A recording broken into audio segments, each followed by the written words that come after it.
राधे राधे। भगवान की कृपा से आप सब अच्छे होंगे। आज की वीडियो में मैं आपको बताऊंगी कि जो हमने महादेव का धागा भादो मास में चांदने सोमवार को बांधा था, वो अगहन मास में मार्गशीर्ष मास में किस दिन खोलना है। महादेव का धागा भादो मास में बांधा जाता है और मार्गशीर्ष मास में खोला जाता है। और ये अमावस्या के बाद जो चांदना सोमवार आता है उस दिन ही बांधा जाता है और अमावस्या के बाद चांदने सोमवार को ही खोला जाता है।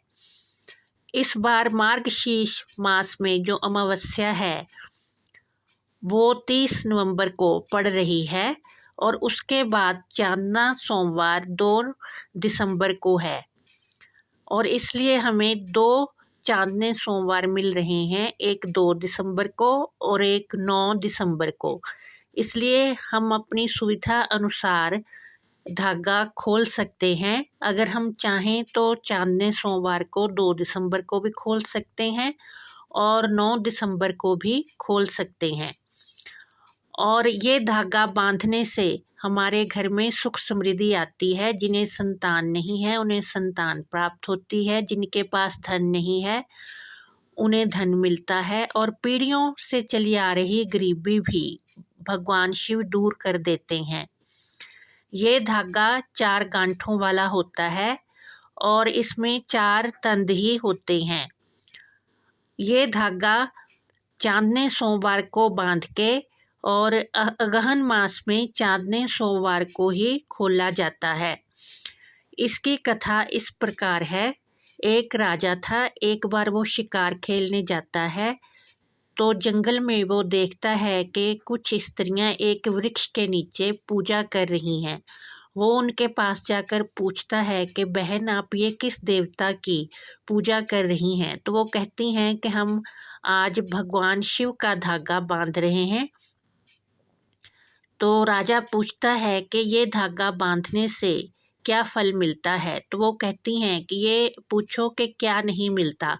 जिनके संतान नहीं होती उन्हें संतान मिलती है, जिनके पास धन नहीं होता उन्हें धन मिलता है और पीढ़ियों से आ रही गरीबी भी दूर हो जाती है। तो राजा कहता है कि एक धागा आप मुझे भी दे दो, क्योंकि मेरी पत्नी के भी संतान नहीं है, मैं उसे बंधवा दूंगा।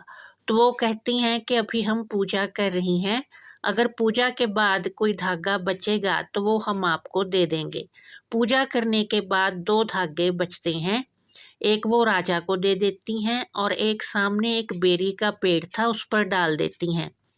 राजा देखता है कि वो सूखा पेड़ धागा डालते ही हरा भरा हो जाता है और लहलहाने लगता है। वो घर आकर अपनी रानी को वो धागा देता है।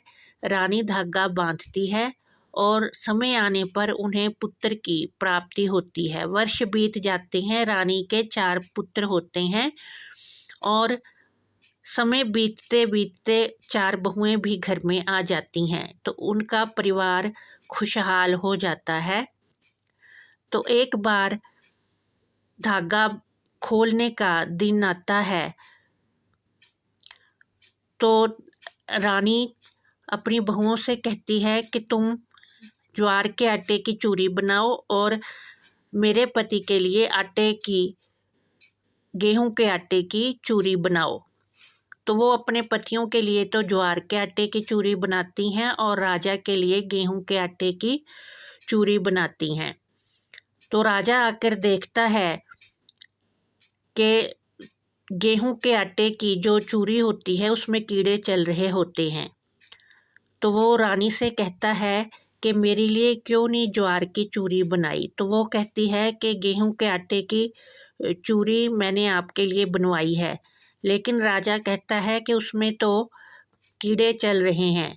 फिर वो देखता है कि बर्तन में थोड़ी सी ज्वार की आटे की चूरी बची होती है, तो वो वही खाकर भगवान शिव को नमस्कार करता है। तो समय के साथ ही जो पड़ोसी देश का राजा होता है उस राज्य पर आक्रमण कर देता है। तो राजा रानी को राज्य छोड़कर भागना पड़ता है। बेटे अलग हो जाते हैं, बहुएं अलग हो जाती हैं।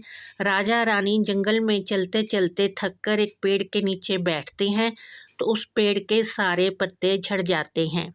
कुएं से पानी पीने लगते हैं तो कुएं का जल ही सूख जाता है। वो जिसके घर भी जाते थे उनके घर से अनाज खत्म हो जाता था। तो फिर लोग उन्हें कहते हैं कि तुम्हारे ऊपर किसी देवता का बहुत भारी कोप है। तो एक दिन राजा रानी को छोड़कर जंगल में लकड़ी काटने के लिए चला जाता है। रानी जब सोकर उठती है तो देखती है कि राजा नहीं है। वो ज़ोर ज़ोर से रोने लगती है तो सामने उसे एक साधु की कुटिया दिखाई देती है। वो उस कुटिया में जाकर अंदर से कुंडी लगा लेती है। साधु आता है तो वो पूछता है कि मेरी कुटिया में कौन है। तो रानी कहती है कि पहले मुझे 3 बार अपनी धर्मपुत्री बोलो तो मैं दरवाज़ा खोलूँगी। तो साधु कहता है कि आज से तुम मेरी धर्मपुत्री हो। रानी दरवाज़ा खोलती है और उस साधु की अपने पिता के समान ही सेवा करने लगती है। फिर से चांदना सोमवार आता है तो वो साधु से कहती है कि मुझे आप पीला धागा ला दो और साथ में ज्वार का आटा भी भिक्षा में मांग कर ले आओ। तो साधु जंगल में जाता है तो उसे कुछ स्त्रियां पूजा करती हुई नदी के किनारे दिखती हैं तो वो उनसे धागा मांग लेता है और ज्वार का आटा की चूरी भी उनसे थोड़ी सी ले लेता है। तो वो घर आता है तो रानी को दे देता है। तो साधु को राजा भी रास्ते में मिलता है। वो कहता है कि मुझे आप चांदने सोमवार की कथा सुना दो। तो साधु कहता है कि मैं इस कथा के बारे में कुछ नहीं जानता। हाँ, मेरी बेटी ने भी आज व्रत किया है और वो कथा कर रही है, तुम उससे सुन लो। तो वो रानी के आगे साधु एक पर्दा लगा देता है। राजा आता है, वो कथा सुनता है। जैसे ही कथा समाप्त होती है पर्दा गिर जाता है। राजा रानी एक दूसरे को पहचान लेते हैं और रानी साधु को सारी कहानी बताती है कि कैसे हमने ज्वार की चूरी का अपमान किया था, इस कारण हमारी ये दशा हुई है। तो साधु उसे अपनी बेटी के समान ही जो भी उसकी समर्थ्या होती है दान देकर, दहेज देकर विदा करता है।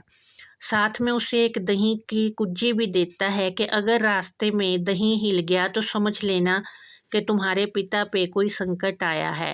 राजा रानी दोनों बैलगाड़ी में बैठकर अपने राज्य की ओर चल देते हैं। रास्ते में दही हिलता है तो रानी कहती है कि मेरे पिता के ऊपर कोई संकट आया है।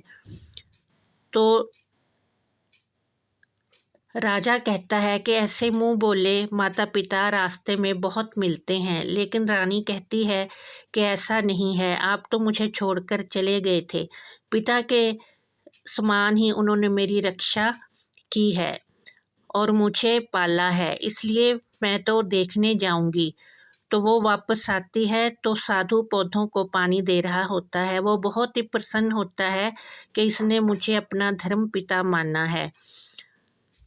तो वो उसे थोड़ा सा गेहूँ देता है कि इसे शिव भोले का नाम लेकर चारों दिशाओं में फेंक दो। तो वो चारों दिशाओं में फेंक देती है। तो साधु कहता है कि अब तुझे अपना राज्य वापस जाते ही ज़रूर मिलेगा।